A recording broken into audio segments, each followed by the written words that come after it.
Hey everybody, Greg Barron, aka Professor of Real Estate. We're going to talk to you today on how the masters create wealth through the understanding of money and how you work that money through the banking system and ultimately create wealth. Stay tuned. So if you've been watching me the last few weeks, we've been talking about interest rates. We've been talking about the effects of these 11 rate hikes. And now we're at a point in time where in March of this month, around the 19th, the Fed's going to state again what he's going to do. Is he going to pivot? Is he going to not? I don't think he is. I think it's going to be June before he pivots, and I don't think he's going to pivot more than 25 basis points. Not a lot of relief, but we need to all be waiting upon that time because then something's going to happen. There's going to be a little bit of euphoria in the system, or he's going to wait again. Basically, I really don't know, but I think he's going to pivot in June. This is an article that just came out March the 6th, so it's pretty fresh. Let me read to you what Fed Chairman Powell just came out with. Federal Reserve Chairman Jerome Powell told U.S. politicians last Wednesday that he expects significant changes to the U.S. Central Bank's proposed rule on capital banking requirements after opposition from legislators and bankers. The proposal, which was introduced by Fed Vice Chairman for the Supervision, Michael Barr, would require big banks to raise their capital requirements by about 20% to absorb potential losses, which exceeds the Basel III endgame requirements. Now, this rule would apply to banks such as Wells Fargo, JP Morgan, whose assets range between $100 billion and $250 billion. The most important thing that I just read is the Fed's propensity to want to constrict big banks' ability to have a liquidity problem should this commercial real estate crisis pop its head up even further in the months or the years to come. So in all my years serving on a public bank board, we would always ask the question if we had the ability to even make a loan. Now you'd think that's interesting. You think a bank has all this money to be able to lend out, but they don't. They have what's called capital requirements. Even when we were competing against other banks for commercial real estate loans or C&I loans, whatever the case may be, we always really wondered, were the other banks loaned up to the point to where even if they wanted to make a loan, they couldn't. That's the problematic scenario that's going on right now. If Fed Powell has his way, he's going to increase the capital requirements another 20% to the big banks, which is going to filter down to the regionals, which will filter down to the community banks, which basically means that even if they want to, they may not be able to lend to the capacity that they want to. Let me give you an example. Let's say a bank has $1 billion in capital. They can lend out, as of 2022, the Fed's lowered the reserve requirement so it could shove money back into the system to where they could lend out 100% of their capital. They wanted to get post-pandemic lending out, money creation going, so that it would stimulate the economy. Well, fast forward now to 24, and we got a commercial real estate crisis. We got an inflation problem. We've got all these issues that are affecting banks, and the Fed chairman and his governors are worried if the big banks and all of those other regionals and community banks will have the liquidity to be able to meet the needs of what will be somewhat a purging of the system. So in all their great wisdom, the chairman has come out and said, I don't want to have a problem in the future, so let's start addressing this right now. Let's float out this concept of maybe raising the capital requirements yet another 20%.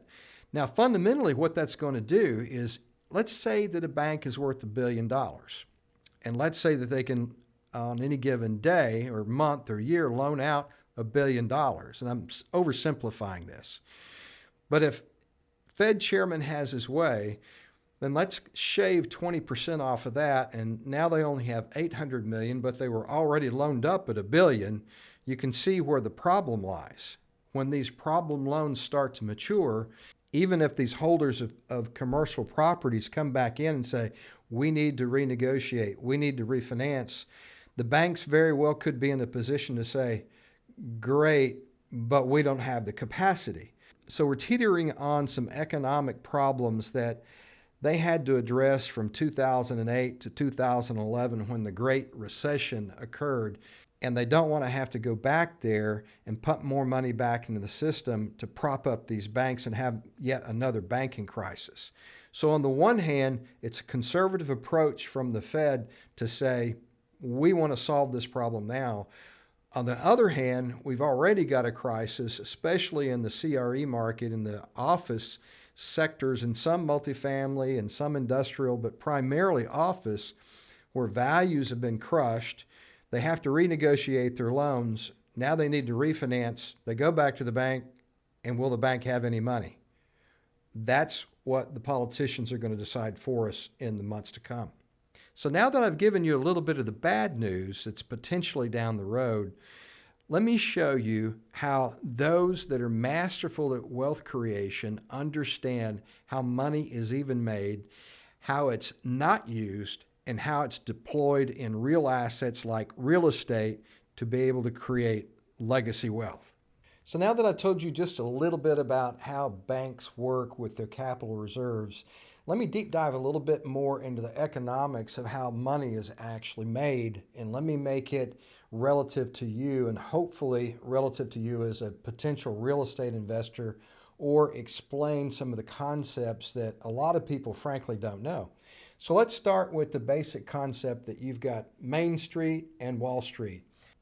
Let's just start off with the Main Street person here, and I'm going to label this Main Street at this point in time. And this person is a W-2 earner.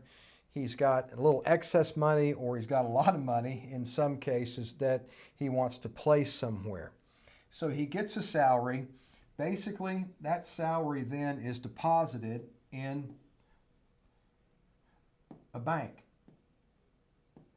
And usually this bank is what we call Wall Street. Now, Wall Street also is the big lending pot of the United States and the world for that matter, but we've also got insurance companies that invest money and some larger institutional money. So basically, let's just, for example, say that 100,000 flows into Wall Street. Now, what most people don't know is that Wall Street is just an opportunity for people to make commissions and fees. So you've got all kinds of fees now that come out of your money that you've deposited. And for the right to place money with them and for them to use it, they're going to pay you back a certain rate of return. And let's just assume for a minute, and these are fairly accurate over a course of 20 years, that same $100,000 returns you on average 7 to 8% a year. That means that Wall Street has got to make greater than 7 to 8%. Now let's assume you do appreciate 7 to 8% a year. You're still ultimately going to pay taxes. And let's assume you keep it more than a year. You're still going to have at least a 20% capital gain tax on that. So effectively, you're going to return to yourself anywhere from 5.5% to 6%, assuming that you've made 7 to 8%. And most people are okay with that. Now, you might be asking yourself, okay, how do these insurance companies, how do the banks, how do they create money? Well, they create the money because you've given it to them, and now they're going to lend it out. And when they lend it out, they're going to then create money this way. And a lot of times, what are they going to do? They're going to invest it in hard assets like real estate. Sometimes it's in the form of real estate investment trusts. So real estate asset trusts are just an opportunity for Wall Street to be able to deploy the money that you invest. Now, sometimes, granted, you're going to receive more than a 7 to 8% return. If it's a riskier investment, that's going to be more, but you're still going to pay your cap gains on it once you sell. Now, the great thing about the value creation of real estate is that we bypass this. What we basically do, those of us that don't trust Wall Street with our money as much as we trust our own ability, our own entrepreneurial skills to be able to create value, is we bypass Wall Street. We go from right to Main Street to developing real estate assets, acquiring real estate assets, value adding to real estate assets to make these returns fundamentally much greater over the investment life cycle. So those of us that stay in the business, we understand that we have a lot of arrows in our quiver to be able to produce more and more income. Remember, 20% capital gains. Real estate assets, by their very nature, the government has given us the opportunity to take advantage of a multitude of tax laws and tax breaks that will allow us to accumulate wealth year over year. Some of these include depreciation,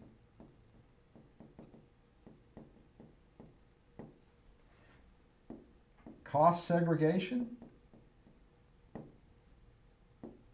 in some cases, bonus depreciation, and then we have vehicles like 1031 exchange, which is a tax deferral, and there's many more. So when you put this all in perspective, the same $100,000 over here that you're investing here for the long time that ultimately you'll have to take cap gains out for, you invest the same, all things being equal, the same $100,000 here, and most of the time, let's say that you require a 14 to 17% internal rate of return.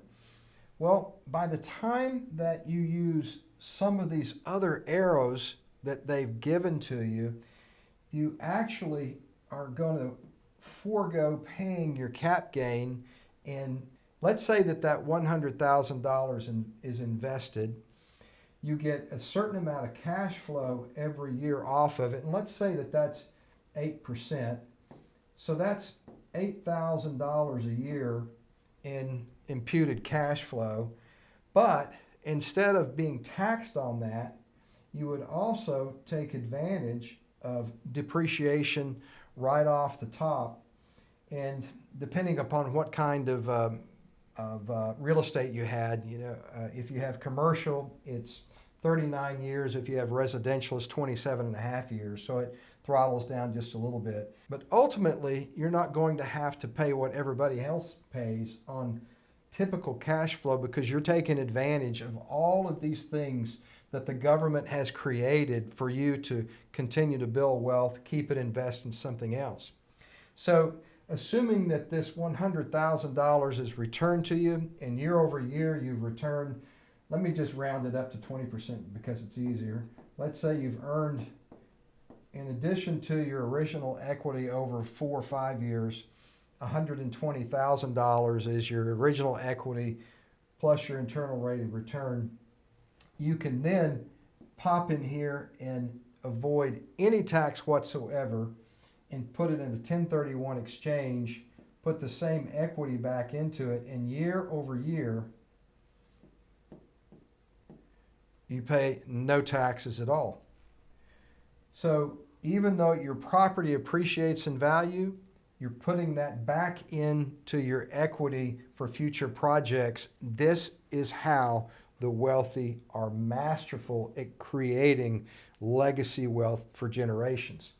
So the main thing that I want to point out, again, is that from Main Street to Wall Street, you're going to pay for commissions, you're going to pay for fees. I got a lot of friends who are brokers in this arena, so forgive me if you're watching it. But when you have control over your own funds, you would make, in many cases, 3 times, or what we call a 3x, more than you would if you kept it in a typical Wall Street instrument. Ladies and gentlemen, this is how that wealth is created in real estate. We're a debt-based system. And nothing happens unless we can create more debt, which creates more money, which more money pushes into the lending system. The banks then lend it out, which creates more value for investors that understand how to utilize this debt to create future wealth for them. You're going to hear me speak about this over and over again, but it's fundamental to understanding how money's made. So I hope my wife is not listening because she's much more conservative than I am. But there is a very high probability that I will always use good debt to create a greater value by utilizing it for real estate in the future. So you might be asking yourself, yeah, but I don't have that kind of money right now. How do I get it? So join me next week. I'm going to break down, even if you have a little bit of money and you've got some others that are willing to invest in a good project with their capital, how you can create a system to ultimately create more value for you in the future. Thanks for joining me today.